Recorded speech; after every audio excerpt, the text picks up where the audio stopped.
କେତେଟାରେ ଉଠୁଛ?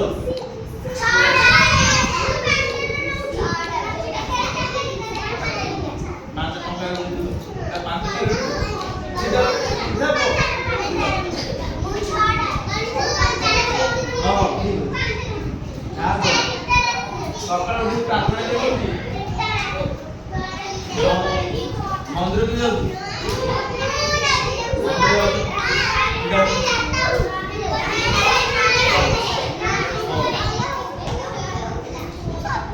ଆଉ ବାବାଙ୍କ କଥା ମାଙ୍କ କଥା ଜେଜେଙ୍କ କଥା ମାଙ୍କ ଜେଜେମାଙ୍କ କଥା କି ମାନୁଛୁ ଇଚ୍ଛା ତମେ ତ ସାରଙ୍କ କଥା ମାନୁନ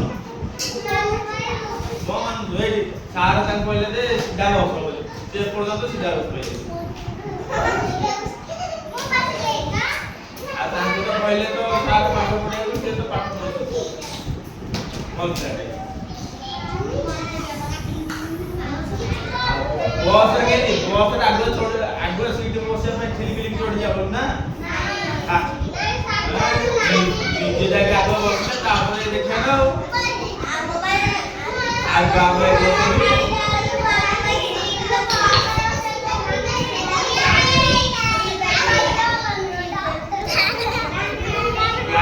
ଲାଇନରେ ଚଢିବା ଜଣ ଜଣ ହେଲା ଆଉ ବସରେ ଚଢିଲେ କଣ କରିବା ଯଦି ବୁଢା ବୁଢୀ ଥିବ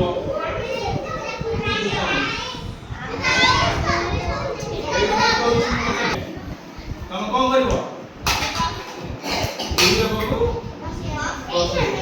ବୁଢୀ ଲୋକ କଣ କହନ୍ତି ଗୁରୁଜନ ତମେ କଣ ଆମର ଗୁରୁଜନ କଣ କରେ ସମ୍ମାନ ଦବା ତାଙ୍କୁ ଆଗ ବସେଇବା ତାପରେ ଯଦି ଜାଗା ଥିଲା ଆମେ ବସିବା ନହେଲେ ଆମେ ଛୋଟ ଛୋଟ ପିଲା ଆମେ ତାଙ୍କ କୋଳରେ ବସିବା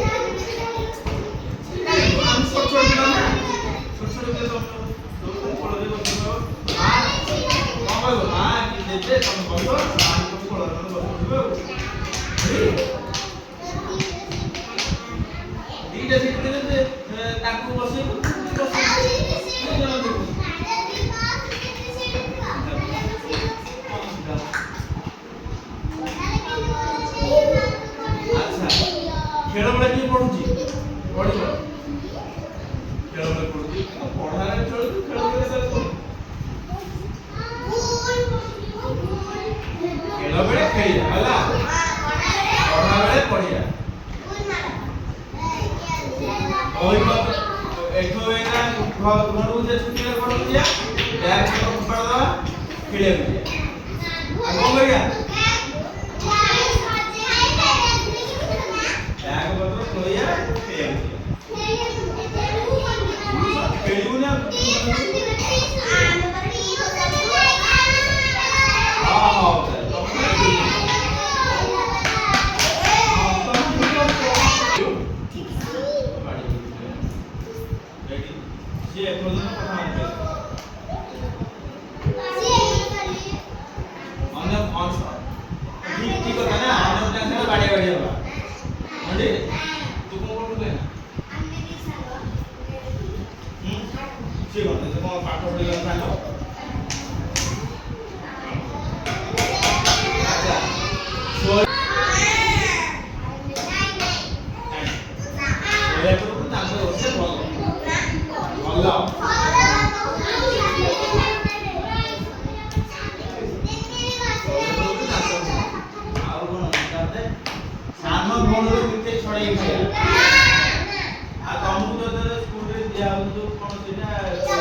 चॉकलेट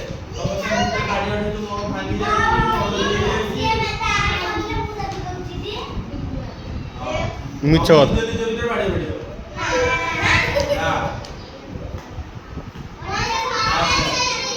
अच्छा दृष्टिहीन लोक दृष्टिहीन माने कोन या खराब लोक ये देखि पारे जो अंध कोनी ओडिया कोन दृष्टिहीन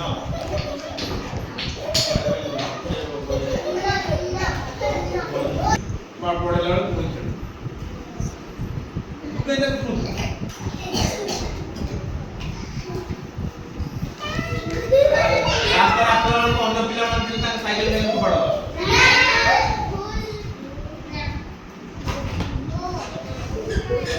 ଆଉ ବାପା ମାନେ ବାପା କହିଲେ ଯାଇ ଦୋକାନରୁ ଅଟା କିଲେ ଆଣେ ତମେ ଯାଇକି ଚକଲେଟ ଯାଇକି ନେଇକି ଆସିବ।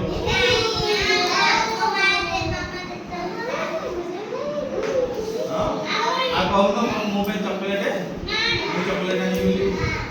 ଚକଲେଟ କିଏ ଖାଉଛ? ଚକଲେଟ ଖାଇବା ଭଲ ନା ଖରାପ? ତମେ ଖାଉଛ ନା ନାଇଁ ସତ କଥା? ଆଉ ଖରାପ ତ ଖାଉଛ ନାଇଁ।